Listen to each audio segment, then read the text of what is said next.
And so there's no like everybody's a manager and then does whatever they want. There is also a structure to it. Mm-hmm. Okay. So coming to you, Mr. Simmler, could you please share your experiences in this respect? How did you develop innovation in your company? And I'd also like to ask you this. If you look back with what you know today, what would you do differently?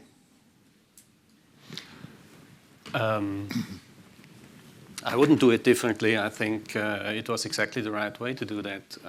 The first, let's say, initial invention helped us to find a new field.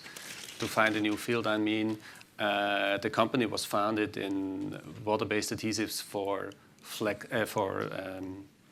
packaging material like paper, cardboard, whatever.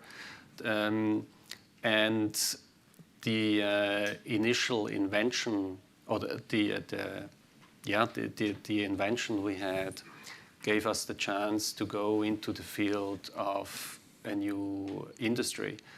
And this new industry was the foam converting industry for, let's say, mattresses or chairs or automotive cars, car seats, I mean. There we had this first product, and we had to, and that was the interesting thing for us, we had to build up the industry, the market with water-based product, because there was solvent-based products used. And there we had to do improvements, and we still do improvements and new innovations. First, not only with the adhesive itself, also with the system, how to use the product.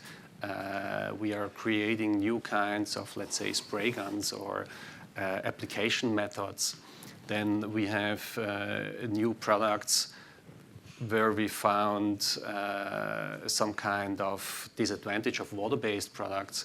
That means solvent-based product does stick to each, or how to say that stick to each to the product by spraying. That means there is no practically no overspray.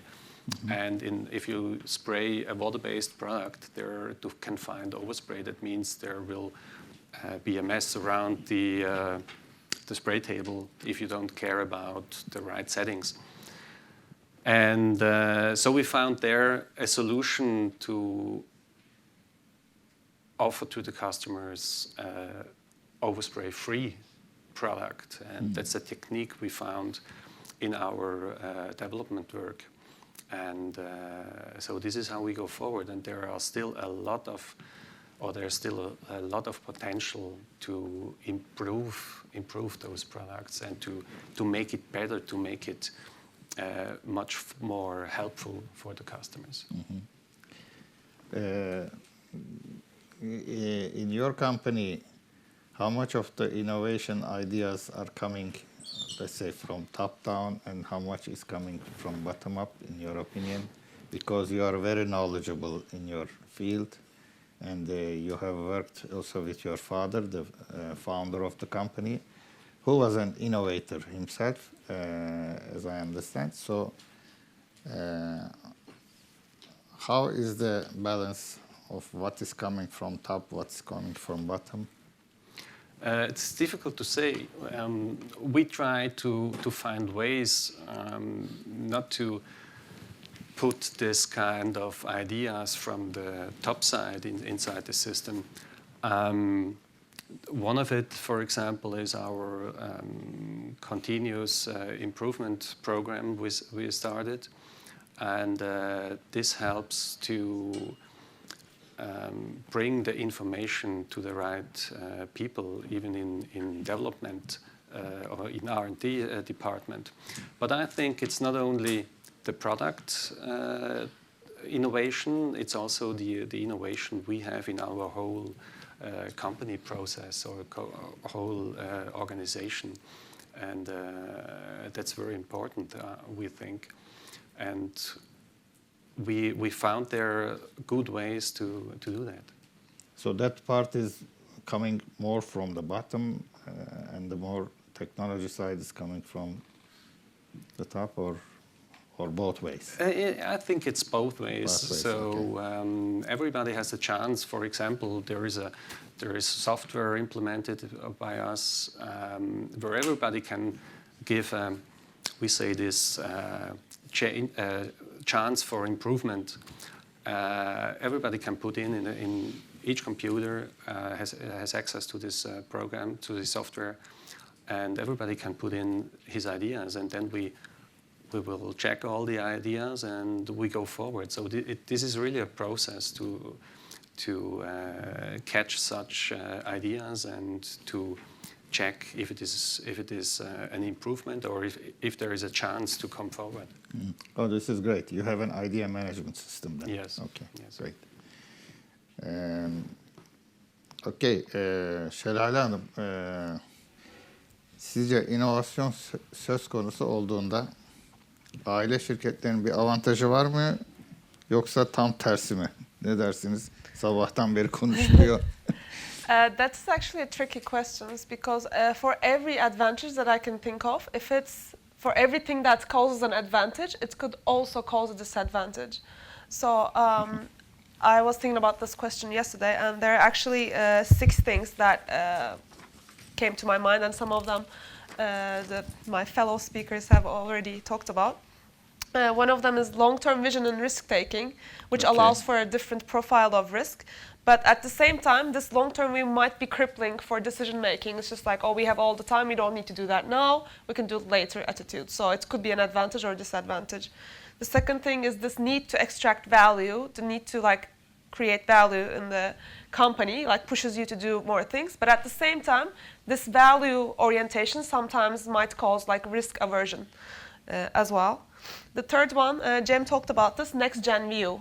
So the next generation, third generation, second generation, when they come into the business, they come with a newer vision, they come with newer education, they know about the new systems, and they come to leadership positions and they have a more say in the matter than someone who's their age but not involved in the family business. So in that way, it's like a driving power for innovation. But at the same time, if the third generation or the second generation, next generation, is not trained well, or if they're not provided with the right tools, or if they're not provided with the right systems, if they're given too many privileges, then this would lead to incompetency within the firm. So that could also be detrimental in that case.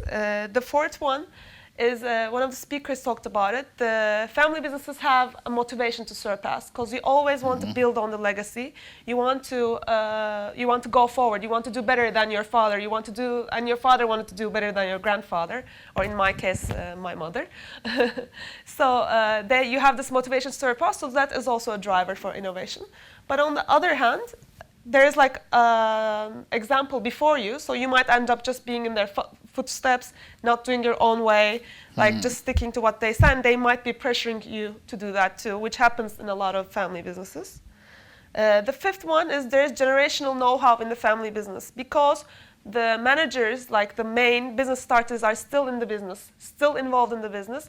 There is this family intellectual capital about the way things are done in the business. So that could be very beneficial in that's much better than starting from ground zero. That gives you, when you come up with a new project, someone might say, oh, why don't you try this?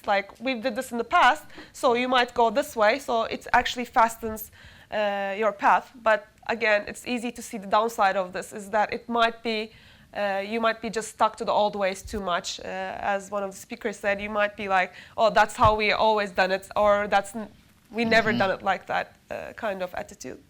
And the sixth and last one is something that I emphasize a lot, is the dedicated employees. If the employees are they see themselves as a part of the family, a part of the legacy, then it's a good driver for innovation.